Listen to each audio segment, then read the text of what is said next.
안녕하십니까. 저는 주식회사 뷰노의 공동 창업자이자 전략이사를 맡고 있는 김현준입니다. 제가 오늘 이 자리에 초청을 받아서요. 일단 어떤 취지의 행사인지를 좀 들여다보고 어떤 식으로 말씀을 좀 드리는 게 도움이 될지 해서 고민을 좀 많이 했습니다. 요거는 지금 홈페이지에 지금 나와 있는 이제 안내 문구입니다. 여기서 어떤 분들이 오실까 생각을 해보니까 이제 기술 스타트업, 예비 기술 창업자, 뭐 기술 스타트업 투자자 여러분들 초대한다고 되어 있더라고요. 물론 이제 아니시는 분들도 계시겠지만 제가 볼 때는 이렇게 보였습니다. 스타트업은 이미 퇴사하신 분들, 앞으로 퇴사 곧 하실 분들, 혹은 퇴사를 이제 하시고 싶으신 분들, 그다음에 투자자는 이제 퇴사를 꼬시는 분들, 뭐 아니신 분들도 계실 텐데요.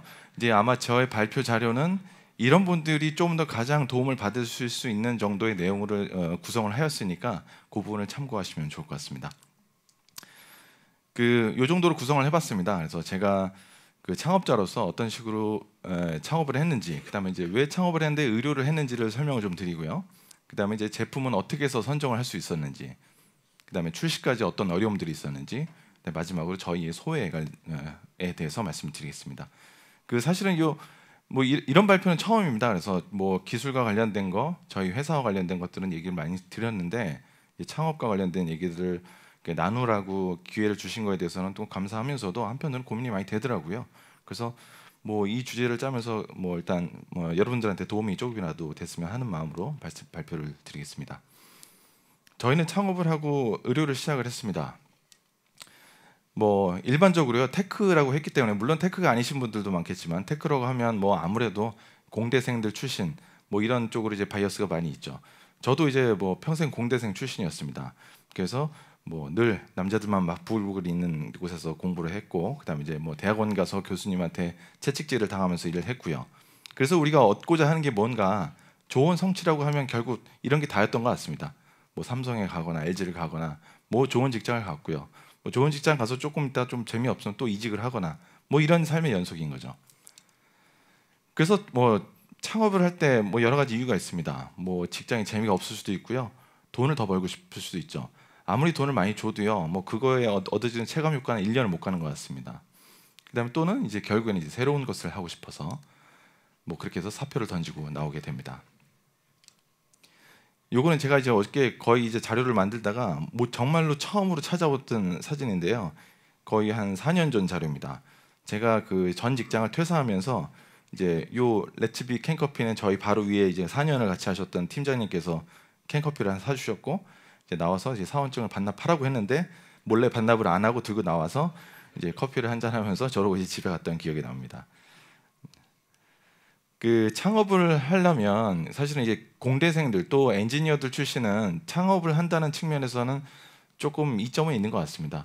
아무래도 뭔가 본인들이 하던 게 있고요, 소재가 있고 먹거리가 있다 보니까 그게 사실은 이제 조직 내에서 내가 하고 있는 것들의 밸류를 잘 모르죠. 근데 일반적으로는 그 밸류를 오버밸류하기 마련입니다.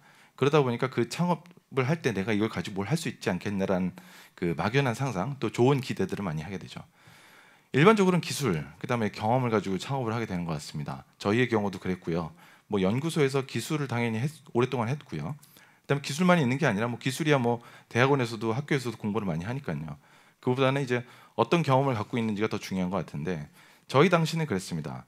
기술은 딥러닝을 뭐 운 좋게도 조금 먼저 시작을 했습니다.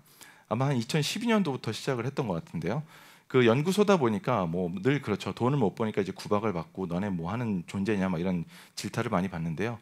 그러다가 누군가 이제 딥러닝이란 뭐 논문을 하나 들고 왔습니다. 근데 그분이 굉장히 욕을 먹었죠. 뭐 머신러닝도 아니고 딥러닝도 뭐고 이게 뭐 철학적인 얘기냐. 그래서 막 되게 비난을 받았는데요. 사실 지금 딥러닝이라는 텀이 굉장히 보편화되니까 사람들이 이걸 되게 자연스럽게 쓰지만 한번 곰곰이 생각해 보시죠. 되게 이상합니다. 저런 기술을 가지고 있었고요. 또 하나는 이거에 대한 사업화, 제품화 경험을 가지고 있습니다. 저 당시에 저 기술을 우연치 않게 접하고 썼을 때 뭐 연구로 해서 뭐 논문으로 해서 끝난 게 아니고요. 그 경험들이 잘 살려져서 거의 한 3년 만에 제품까지 연결되는 거를 실제로 경험을 하고 나오게 되었습니다. 그러니까 보통 이 정도 경험이 있으시면 뭐 엔지니어로서 뭐 중소기업이든 대기업이든 보통 이런 경험들을 많이 쌓게 되죠. 그러다 보면 자신감도 생기고요. 저희도 그랬습니다. 그래서 이런 걸 가지고 이제 창업을 해야겠다라는 생각을 하게 됐죠. 보통은 힘들 때 나오는 것보다는요, 되게 잘 될 때 나오는 것 같습니다. 저희도 그랬고요.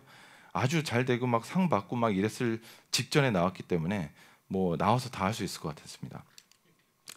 그래서 나오자마자 뭘 했냐면 이제 아마 서바이벌을 위한 싸움을 했던 것 같습니다. 뭐 그런 얘기를 많이 하잖아요.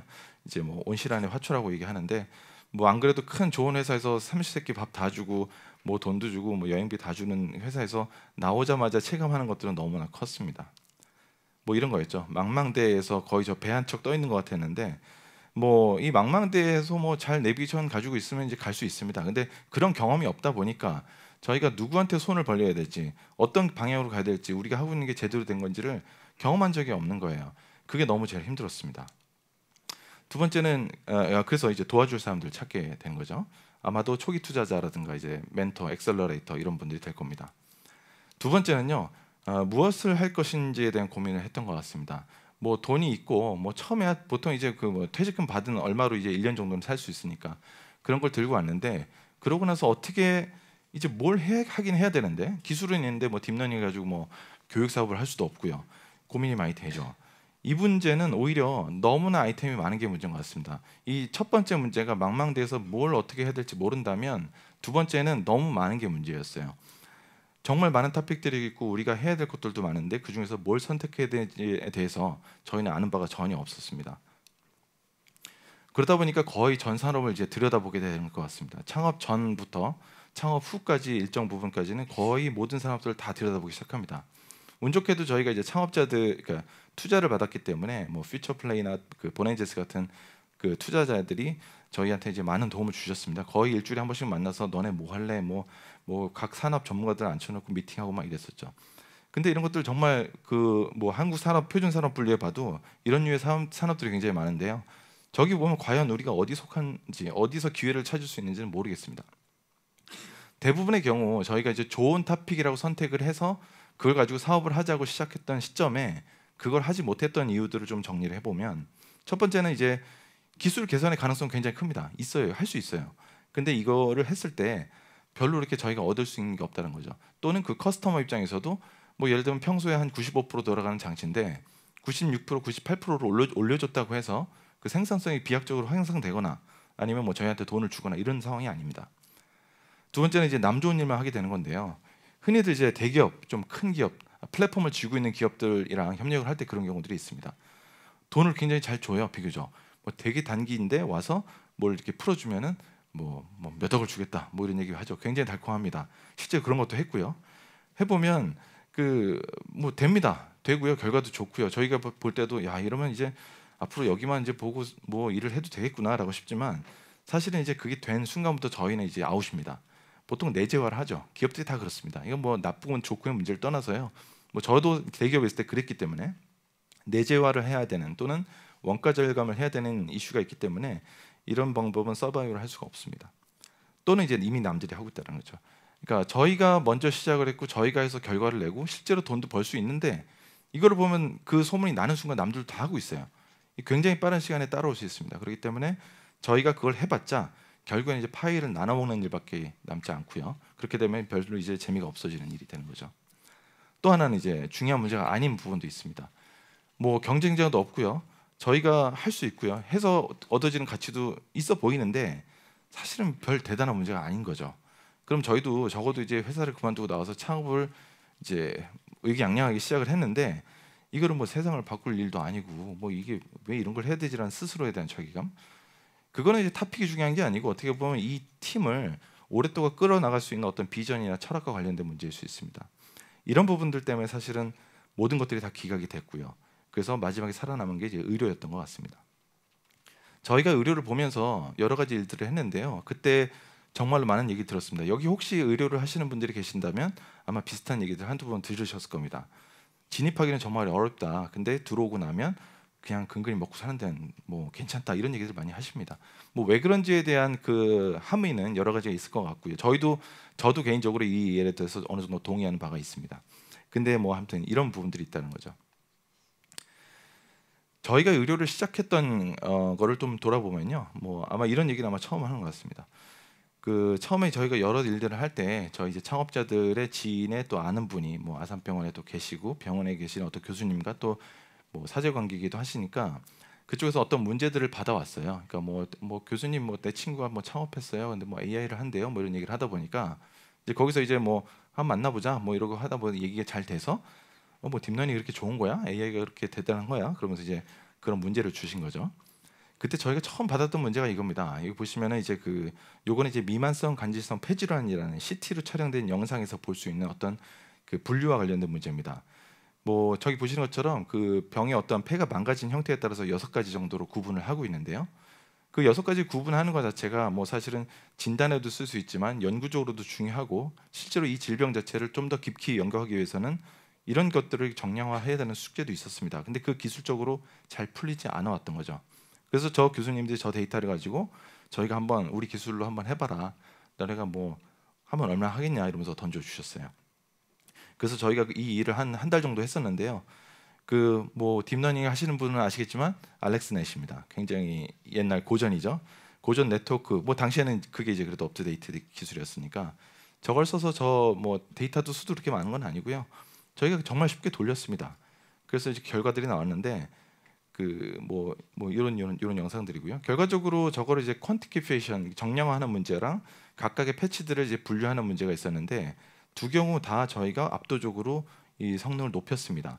그러니까 그 WR 월드 레코드라고 적은 게 그 랩에서 이제 아마 최근에 그 올리셨던 것들이고 저희가 정말 이 도메인 난리지도 없는 사람들이 갑자기 나타나갖고 한 달도 안 돼갖고 이 결과를 저렇게 들고 갔으니 굉장히 임팩트가 있었죠. 교수님들도 저 때부터 관심을 갖기 시작했고요. 뭐 의료 쪽에서도 저희뿐만 아니라 다른 회사들도 그런 시도를 하게 되면서 이게 굉장히 좀 그때부터 이제 붐업이 됐던 것 같습니다. 뭐 요즘에 이제 이런 그림들도 이제 많이 플러스를 하시죠. 과거에 이제 딥러닝이 아닌 뭐 SVM이나 과거의 피처 기반으로 그 클러스터를 해보면 그 왼쪽 보시는 것처럼 저런 식으로 어떤 그 이미지 패턴에 대해서 거의 분류 성능이 잘 안 나옵니다. 근데 보시는 오른쪽에는 거의 딥러닝으로 돌렸을 때 그 피처를 굉장히 잘 뽑아놨기 때문에 저런 식으로 클러스터도 굉장히 예쁘게 만들어냈고요. 더 의미 있었던 건 뭐냐면 저 클러스터가 실제로 6개 정상 포함해서 6개의 패턴을 그 관계도 보여준다는 얘기를 하시더라고요. 그러니까 저쪽에 끝에 하나의 독립적으로 아일랜드로 돼 있는 거는 실제로 걔는 독립적으로 발생하는 특성의 어떤 패턴이고 나머지 2개는 좀 연결이 돼 있죠. 저런 스테이지에 따라서 연결될 수 있는 가능성이 있는 거라고 하셔서 그 저희는 뭐 아무것도 모르고 시작했던 거지만 그때 굉장히 임팩트 있는 결과를 얻었던 경험을 가지고 있습니다. 그래서 결국에는 저희가 이제 의료를 해야겠다라고 이제 결정을 했죠. 뭐 여러 가지 장점이 있었습니다. 뭐 일단 저희가 그동안 해왔던 딥러닝 기술을 사실은 의료란 도메인에서 우리가 도메인 난리지는 없지만 비교적 쉽게 적용할 수 있었다는 장점. 그다음에 저희가 얻은 성과에 대해서 그 반응이라고 할까요? 그 산업에 대한 기대가 굉장히 더 컸다라는 겁니다. 그 CCTV 관련돼서 뭐 그 얼굴 인식이라든가 이런 기술도 많이 하죠. 근데 그게 워낙에 과거의 기술 자체도 연구가 많이 돼서요. 그거를 딥러닝을 썼을 때 어떤 그 임팩트가 상대적으로 좀 덜합니다. 근데 의료 쪽은 워낙에 저쪽을 돈이 안 되니까 연구를 많이 안 했거든요. 그래서 저희가 저걸 시작했을 때 뭐 결과 하나하나들이 다 너무 뛰어났습니다. 그다음에 저 당시에 저거를 하는 사람들이 많지 않았고요. 저희가 거의 초기 그룹에 있었던 회사입니다. 그리고 또 중요한 문제였죠. 다만 이거는 좀 네거티브하게 보면 그만큼 문제가 어려웠다는 측면도 있습니다. 지금도 여전히 그렇습니다. 저희가 이 문제를 풀고 있고 문제의 가능성들을 보고는 있는데요. 이게 여전히 어렵습니다. 쉽지는 않고요. 문제 자체도 단순하게 아까 좀 전에 보여드렸던 것처럼 패턴을 6개 분류하고 말고 이런 문제는 아닙니다. 그 다음이 있기 때문에 사실은 이걸 쉽게 할 수 있는 문제는 아니기 때문에 좀 난이도가 있습니다. 시장이 없습니다. 뭐 거꾸로 얘기하면 시장이 없기 때문에 이게 뭐 만들면 저희가 이제 뭐 독점을 한다거나 큰 이득을 취할 수 있는 가능성도 있다라는 거죠. 근데 아직은 없습니다. 그렇기 때문에 이거에 대한 어떤 그 리스크는 훨씬 크죠. 뭐 다만 점점 좀 열리고 있습니다. 저희도 그런 시장을 체험하고 있고요. 그다음에 이제 규제 산업입니다. 그게 가장 큰 것 같습니다. 그 뭐 식약처 허가를 받아야 되는 사항이고요. 아무래도 이 기술 자체가 환자한테 직접적으로 사용되는 기술이다 보니 이게 어쨌든 간에 안전성, 유효성을 입증받아야 되는 책임이 있습니다. 그리고 그걸 받았다고 해서 이게 바로 상용화 되는 것도 아니고요. 여기서는 뭐 늘 그 임상 쪽에 어떤 확실한 에비던스를 갖고 있어야 되기 때문에 그런 연구들을 끊임없이 해야 되는 정말 피곤한 숙제들을 가지고 있습니다. 그래서 뭐 이런 거죠. 그 반대로 또 하나 얘기하면 저희는 새로운 걸 찾아갔습니다. 새로운 걸 찾아갔는데 반면 지금 생각해 보니까 사실 뭐 저는 뭐 이제 얼굴 인식도 하고 뭐 음성 인식도 하고 여러 가지 기술을 했었는데 왜 그쪽에서 안 하고 우리는 전혀 새로운 의료 쪽에 왔을까라고 생각해 보면 뭐 옛날에 대통령님께서 저런 얘기를 많이 하셨죠. 내가 해봐서 아는데라고 얘기를 하시는데 그랬던 것 같습니다. 저희가 늘 해왔던 10년 넘게 해왔던 문제들을 저희가 너무 잘 아는 거예요. 그러다 보니까 그 문제에 대해서 스스로가 한계를 갖고 있습니다. 그러니까 이거 안 될 거야. 내가 해봤는데 이건 안 되잖아. 뭐 쟤네들도 했는데 실패했잖아. 이런 것들을 너무 오랫동안 봤기 때문에 어쩌면 여기서 기회를 찾지 못했고 저희가 어떻게 보면 진짜로 어떤 그 산업 자체가 좋아서라기보다는 저희가 모르는 문제에 갔던 게 오히려 더 가능성을 찾지 않았었나 싶습니다. 그래서 되려 오히려 의료나 전혀 다른 부분을 하셨던 분들이 이쪽 뭐 기존에 뭐 얼굴 인식이라든가 음성 인식 쪽에 넘어오시면 더 큰 기회를 만들 수도 있지 모르겠다라는 생각도 들게 되었습니다. 두 번째입니다. 그래서 제품을 저희가 어떻게 정했는지 뭐 나눠보겠습니다. 저희가 그래서 처음에 지금 이제 시장 출시가 된 제품이 이제 골연령 진단이라는 제품인데요. 저걸 할 때 그런 챌린지를 많이 받았습니다. 아니 뭐 폐암 뭐 이런 거 되게 멋있잖아. 그런 거 해야지 왜 너네 뭐 듣지도 못한 저런 문제를 푸냐 이런 얘기를 많이 받았습니다. 뭐 실제로도 저희도 고민을 많이 했고요. 저 당시에 저희가 이제 폐질환 진단과 골연령 진단 두 가지를 이제 개발을 하고 있었는데요. 저희가 어떤 거를 시장에 가장 먼저 내놓을지는 정말 고민을 많이 할 수밖에 없습니다. 전략적으로 판단할 수밖에 없는 부분이고요. 어쨌든 간에 저희는 골연령 진단을 먼저 하기로 했습니다. 뭐 여러 가지 이유가 있었는데요. 첫 번째로 덜 위험했습니다. 그만큼 저희가 공격받을 여지가 적었고요. 또 하나는 이 규제 당국의 어떤 부담감을 덜어주는 효과도 있었습니다. 뭐 뒤에 또 얘기를 나오겠지만 이게 인허가 규제 자체도 없었어요. 그러니까 가이드라인을 만드는 일부터 시작했어야 되는데 그런 부분까지 하기 위해서는 어쨌든 간에 문제가 조금 더 가벼워야 쉽게 소프트하게 접근할 수가 있었기 때문에 저희가 저 문제를 접했고요. 그다음에 시장이 존재를 했습니다. 저런 식으로 이제 AI는 아니었지만 기존 머신러닝 기반으로 아니 룰 베이스로 저 진단해 주는 소프트웨어가 이미 판매가 되고 있었고요. 문제가 명확했습니다. 저희가 이제 뭘 해야 될지 어디까지 개발하면 여기서 상용화가 될지에 대해서 명확한 마일스톤을 가질 수가 있었습니다.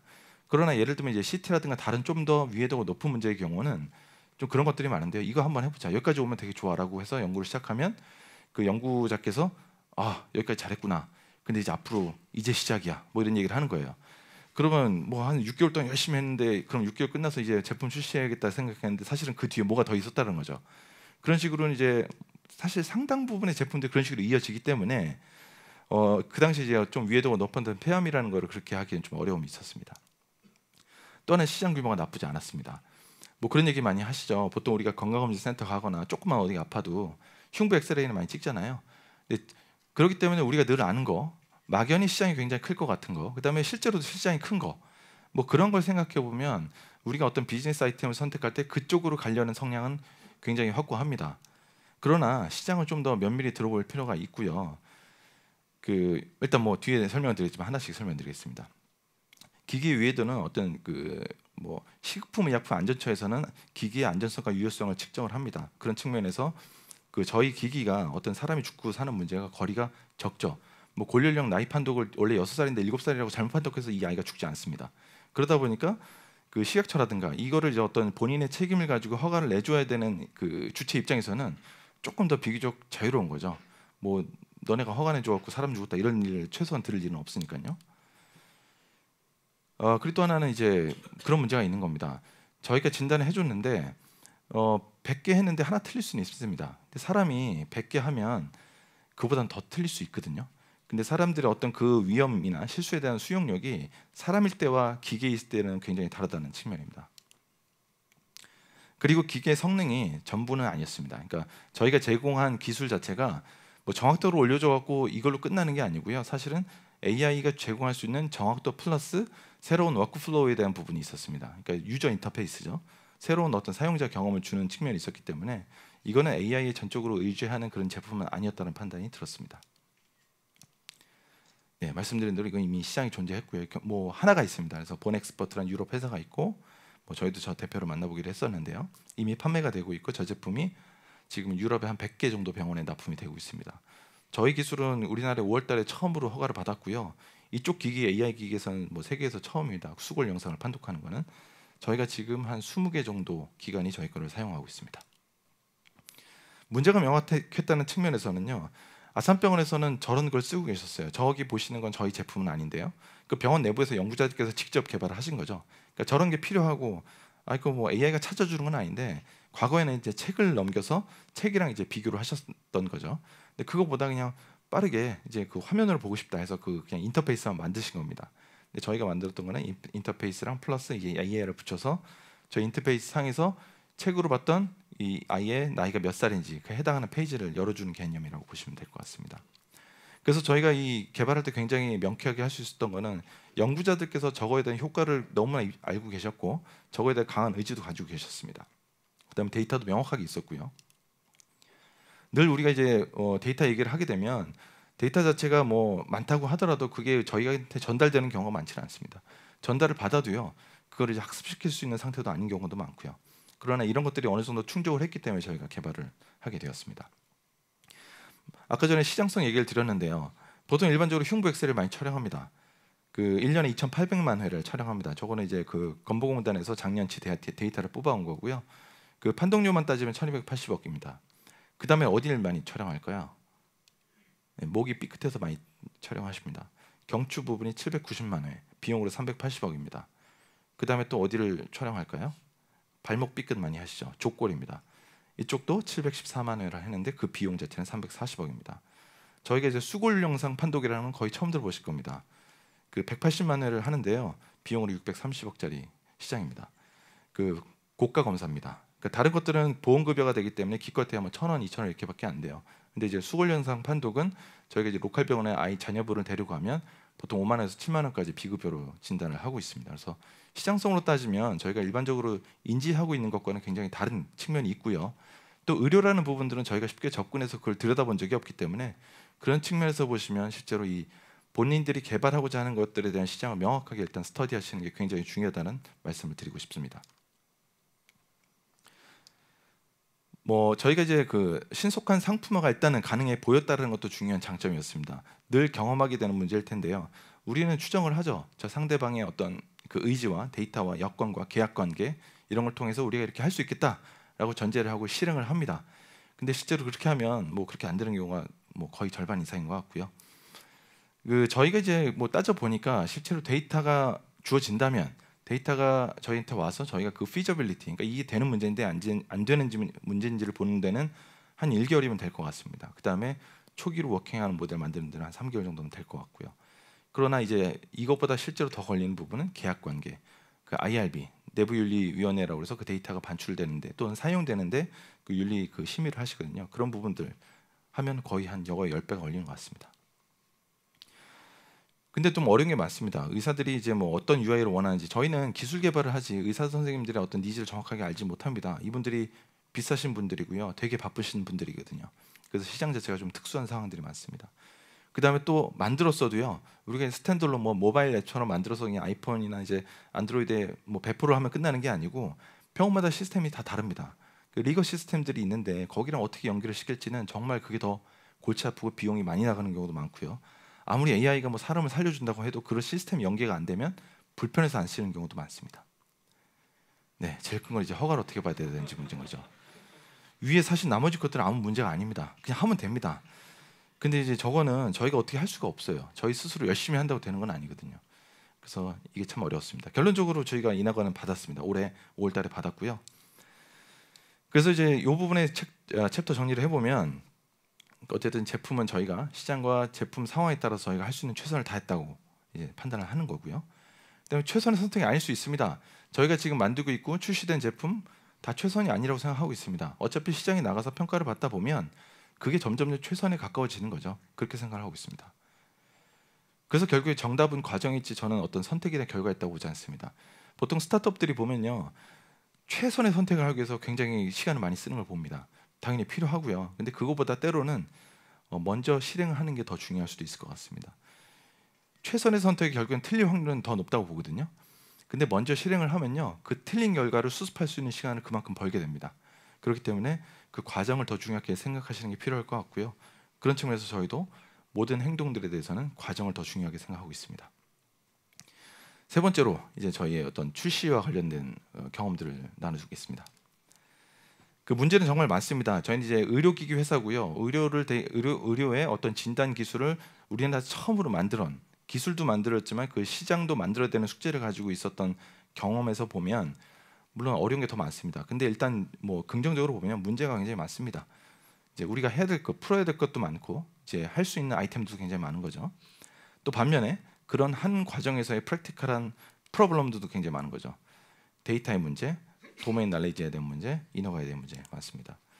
그 일반적으로 이런 식의 구조가 이루어진다고 보시면 될 것 같은데요. 그 병원과 만나서 또는 연구자와 만나서 공동 연구 개발 계약을 하고 그다음에 뭐 IRB를 하고 연구 개발을 해서 IRB 종료하고 그다음에 식약처 인허가를 넘어갑니다. 이게 끝나는 게 아니고요. 이제 식약처 인허가부터 새로운 더 복잡한 게 시작이 되는 거죠. 저런 절차를 통해야만 어떤 제품이 나오는 라이프 사이클을 가질 수밖에 없습니다. 두 번째로 이제 데이터 접근이 너무 어려운 문제가 있습니다. 보통 이제 병원이 IRB를 통해서 이 연구를 승인해주면 사실은 그 데이터를 뭐 밖에 가져 나가지 못하게 하는 그런 특별한 법이 있지는 않습니다. 근데 그 병원 내부 규정이나 뭐 어떤 연구자의 어떤 좀 불안감이나 뭐 여러 가지 관습 이런 것 때문에 데이터가 나가면 안 됩니다. 그래서 보통 저희가 들어가서 일을 하거나 아니면 서버를 집어넣고 뭐 보안팀의 어떤 철저한 감시를 받는 그 허가받은 그 프라이빗 망에서 뭐 어렵게 일을 한다든가 이런 식이죠. 이거 자체가 지금 실제로 이제 개발의 그 리드 타임을 굉장히 단축시키지 못하는 문제들이 있습니다. 이거는 늘 규제 당국에 모든 업체들이 다 이슈를 제기하고 있는데요. 아직까지는 그렇습니다. 그래서 데이터 오픈 데이터도 많습니다. 근데 그런 데이터를 써서 하는 거는 사실은 문제가 남들도 그 데이터를 똑같이 써서 개발할 수 있기 때문에 희소성이 없는 거죠. 차별화가 안 됩니다. 그래서 어렵더라도 어쨌든 간에 좋은 파트너, 좋은 병원, 좋은 데이터를 구해서 이 일들을 만드는 게 어떻게 보면 이제 숙명인 것 같습니다. 아까도 잠깐 말씀드렸는데 그 니즈 파악이 굉장히 어렵습니다. 뭐 교수님들이 이런 얘기합니다. 뭐 따로 연락해갖고 이제 보자고 막 그러세요. 긴밀한 얘기가 있으니까 이제 만나자고 해서 만나면 나만의 그 비법이 있는데 이거 엄청난 아이디어다. 이거만 하면 대박이다라고 얘기를 합니다. 그래서 막 그걸 개발하자고 얘기를 들어보면요, 그 선생님만 씁니다. 그 다른 그걸 만들어줬을 때 그걸 필요한 사람들이 대한민국에 한 10명, 20명밖에 없어요. 그런 거는 시장성이 없는 거죠. 또 그런 것들 확인하는 절차도 쉽지는 않고요. 그렇기 때문에 이 의료라는 환경에서의 어떤 시장 니즈, 고객의 목소리를 듣는다는 건 굉장히 어렵습니다. 그다음에 또 학회, 협회 이런 그 관계들이 굉장히 많기 때문에 저희가 쉽게 할 수는 없겠다라는 측면도 있습니다. 저희가 요거는 이제 그 지금 서비스를 하고 있는 보네이즈라는 소프트웨어입니다. 이 클라우드 이제 크롬에서 돌아가는 화면이고요. 지금 보기에는 이제 메뉴도 굉장히 작게 나오긴 했는데 그 실제로는 저희가 일반적으로 브라우저에 쓰는 그 정도의 크기의 이제 UI라고 보시면 됩니다. 근데 요거를 이제 저희는 이제 디자인을 통해서 예쁘다 서로 이러고 이제 만족스럽게 출시를 했는데 실제로 서비스를 하면 그 현장에 있는 의사 선생님들한테서 이제 많은 니즈가 오죠. 버튼 너무 작다, 글씨 안 보인다, 바탕 검은색 마음에 안 든다, 뭐 이런 것들입니다. 근데 일반적으로 유저가 뭐 1000만 명, 100만 명 되면 저희가 그런 소수의 목소리보다 다수의 의견을 수렴해서 서비스를 하면 됩니다. 근데 이거는 고객 자체가 너무 적어요. 그래서 이분들의 이 니즈를 안 들어주면요 안 씁니다. 그렇기 때문에 그분들을 들어주기 위해서 이 커스터마이징이라는 게 들어갈 수밖에 없고요. 그래서 이 기존의 의료 시스템들을 보면 버튼들이 다 큼직큼직합니다. 시원시원하게 만들어진 거죠. 그게 결국 나쁜 건 아닌 것 같은데 의료에 대한 의료 환경에 대한 어떤 특성을 이해한 상태에서 이런 UI 계획도 필요하다라는 말씀을 드리는 거고요. 네, 그래서 인허가입니다. 인허가가 참 어려웠습니다. 이게 지금 저희가 그 제품 개발을 하고 좀 화가 나는 얘기일 수도 있는데 그 지금 5월달에 허가받고 출시한 제품은 사실 2년 전에 다 개발이 끝난 겁니다. 그거를 지금 허가받고 이렇게 뭐 불법 제품이 아니도록 만드는데 2년이 걸린 거고요.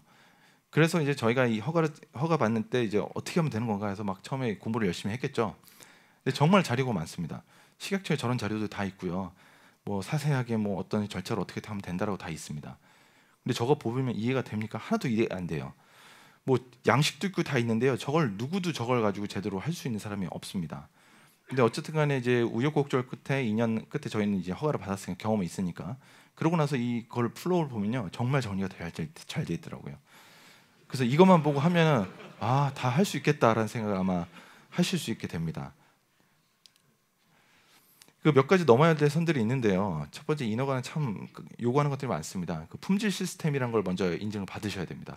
여러분들이 혹시라도 병원이랑 같이 뭔가 조그맣게 스타트업을 하시면서 일을 하시는데 뭐 딥러닝, 뭐 텐서플로우 쓰고 데이터 해서 뭔가 뭐 모델을 만들고 계시다면 그 이게 전부가 아니고 이거보다 훨씬 5배 이상 많은 일들을 해야 된다는 생각을 늘 하셔야 됩니다. 일단은 그 회사 자체가 그 허가를 받아야 되는 게 그 품질 관리 기준을 만족을 하셔야 됩니다. 그 GMP라고 하고요. 그 국제 표준으로는 ISO 13485입니다. 그 일종의 어떤 그 뭐 저 밑에 제가 이제 붙여드린 그 리스트를 보시면 대충 감이 오실 텐데요. 저런 것들을 만들어 내셔야 돼요. 그러니까 우리가 뭐 일반적으로 소프트웨어 개발 방법론에 보면 필요한 절차들이 다 있습니다. 그냥 그것들이죠. 그것들을 하기 위한 회사의 체계나 시스템, 구조, 담당자, 뭐 그런 양식, 절차, 결제 프로세스 뭐 이런 것들이 정말 꼼꼼하게 다 체계화되어 있어야 됩니다. 그런 걸 다 만드셔야 되고요. 그래서 저희는 이제 그런 게 어느 정도 구비가 돼 있다 보니까 이제 뭐 일할 때 저 이제 말을 거는 친구는 이제 품질 책임자입니다. 계속 이제 괴롭히는 거죠. 개발자들한테. 너 이거 빠진 것 같은데 제대로 됐니? 뭔가 이렇게 알라창의 문구가 다른 것 같은데 계속 이런 것들이 이제 피드백 왔다 갔다 하는 겁니다. 사실은 이제 이런 것 때문에 좀 지지부진한 측면도 있지만 사실 이런 것 때문에 제품의 퀄리티나 품질 안정성이 이제 보장이 되는 측면도 있는 거죠. 저건 반드시 하셔야 됩니다. AI 허가를 받으려고 했는데 저희가 이거 허가를 받을 수 있는 방법이 없었습니다. 그 당시에 AI 기기에 대해서 허가 기준도 없었고요. 무조건 굉장히 센 등급으로만 구조가 돼 있었습니다. 그래서 이 메일은 제가 실제로 한 2년 전에 2016년 1월이네요. 저때 이제 그 보건산업진흥원 쪽에 이제 담당자한테 정말 헬프를 쳤던 메일입니다. 그래서 이 내용을 보면 3가지를 제가 부탁을 했죠. 등급 판정을 좀 더 내려달라. 너무 어렵다. 2번째, 인허가 어떻게 받는지 모르겠으니까 좀 가이드를 달라. 3번째, 돈 좀 어떻게 안 되겠냐. 뭐 이 얘기입니다.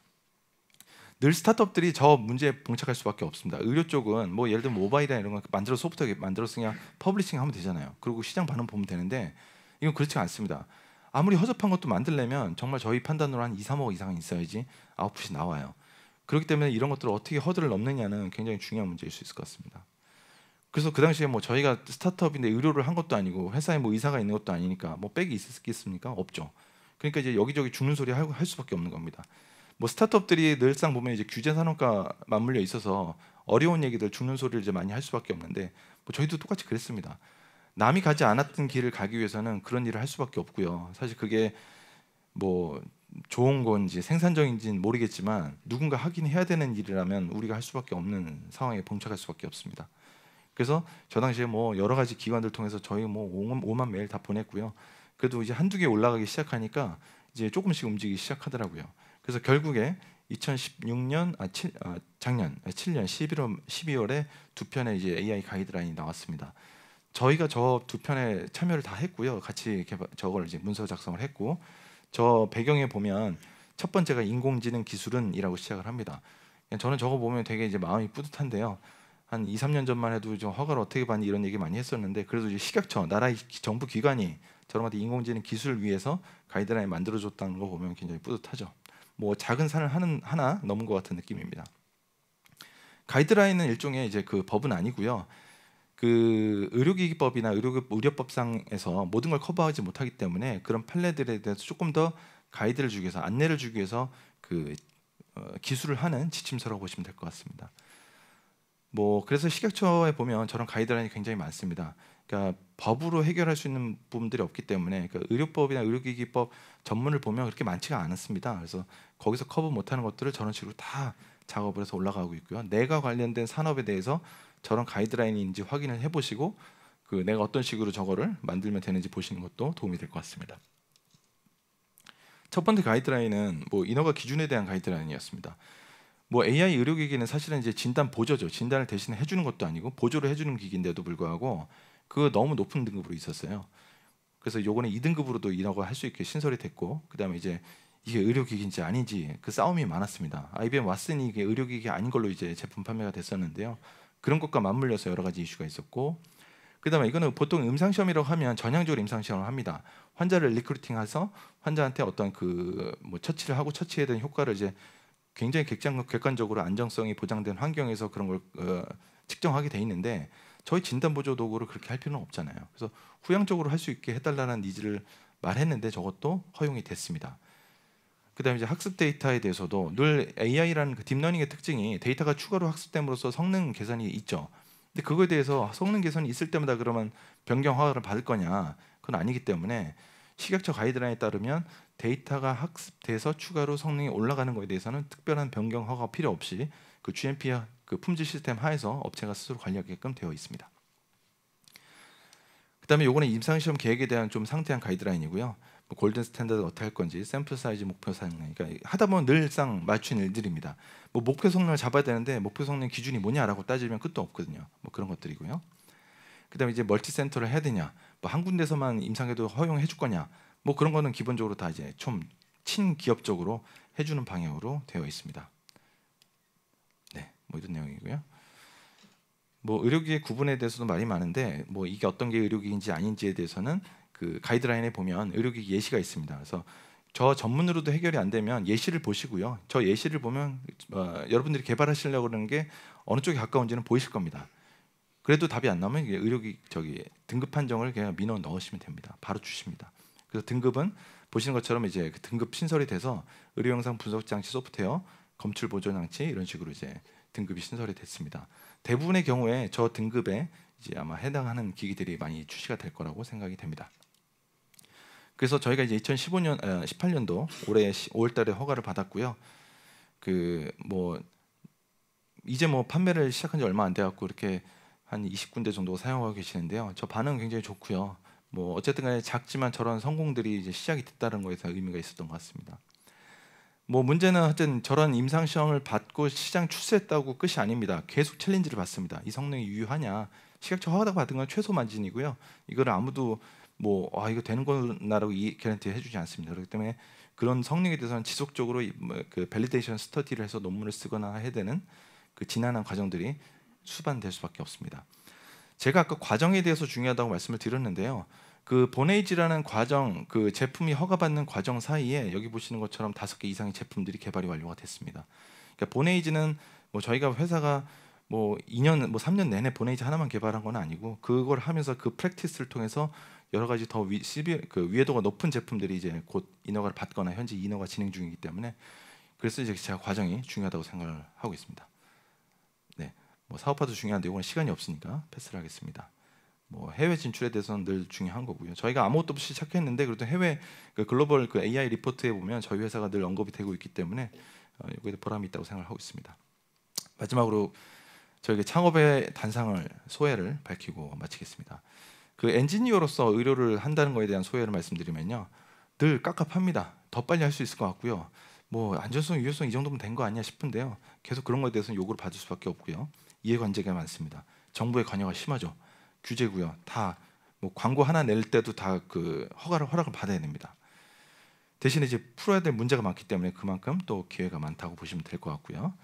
그다음에 이제 알아야 할 것도 많습니다. 늘상 공부를 해야 됩니다. 프로덕트 하나하나가 너무나 달라서요. 이 거의 회사 하나 두 개, 그 제품 하나가 회사 하나인 것 같습니다. 네. 만약에 여러분들 중에 창업을 혹시 하실 생각이 있다면 이런 생각을 하실 것 같습니다. 뭐 본인한테 본인의 비법이 있고 엄청난 기술과 혹은 아이디어가 있겠죠. 그럼 개발을 잘 하셔갖고요. 엄청난 투자나 매출을 일으켜서 스티브 잡스가 되시는 거죠. 그 다음에 아마 구글에 팔 생각을 하실 겁니다. 저도 그랬습니다. 그렇기 때문에 별로 놀랍진 않은데요. 늘상 그렇습니다. 현실을 볼까요? 기술이 있습니다. 남들이 다 하고 있거나요. 엄청나지 않습니다. 그 둘 중에 하나죠. 그럼 이제 후회를 하게 됩니다. 좌절을 하게 되죠. 그러면 다시 구직을 하거나 아니면 스스로 합리화를 합니다. 아니야, 괜찮은 거야. 내가 틀렸어. 뭐 이러면서. 사실은 제일 좋은 건 정신을 차려야 됩니다. 정신 차려서 어떻게 해야 될까요? 다시 이터레이션을 이제 시작해야 되는 거죠. 저도 아직까지 그러고 있습니다. 제품 하나 만들었는데 아닌 것 같고 후회를 하고 좌절하고 다시 시작하고 제품이 다음에 조금만 더 좋은 게 나오고요. 그런 식으로 이제 계속 도는 거죠. 이런 과정을 거칠 수밖에 없는 것 같습니다. 그러면서도 이제 어쨌든 간에 조금씩 진일보 한다고 저는 생각을 하고 있습니다. 혹시 이 중에 이제 뭐 제목이 테크 미트 그 스타트업이었기 때문에 엔지니어 분들이 많이 있을 거라고 이제 전제를 하고요. 아마 이런 생각을 하실 겁니다. 난 개발 되게 잘하고 난 뭐 슈퍼 코더고 엔지니어 되게 잘하는데 내가 창업하면 뭐 다 되게 잘할 수 있을 것 같다고 생각하시죠. 뭐 아마 창업을 하신다면 여러 가지 토픽들을 하시게 될 겁니다. 창업자로서 코드를 보고 이제 개발을 하거나 아니면 내 기술에 대해서 남들한테 설명하고 이해시키거나, 아니면 이제 이걸 어디다 쓸 수 있는지 뭐 설명하거나, 아니면 이제 뭐 여기까지 설득이 됐으면 사실은 이제 보여달라고 하죠, 투자자들이요.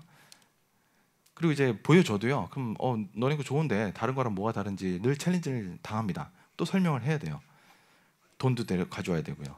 그다음 물건도 팔고 고객도 설득해야 되고 술도 같이 먹고 이런 걸 해야 됩니다.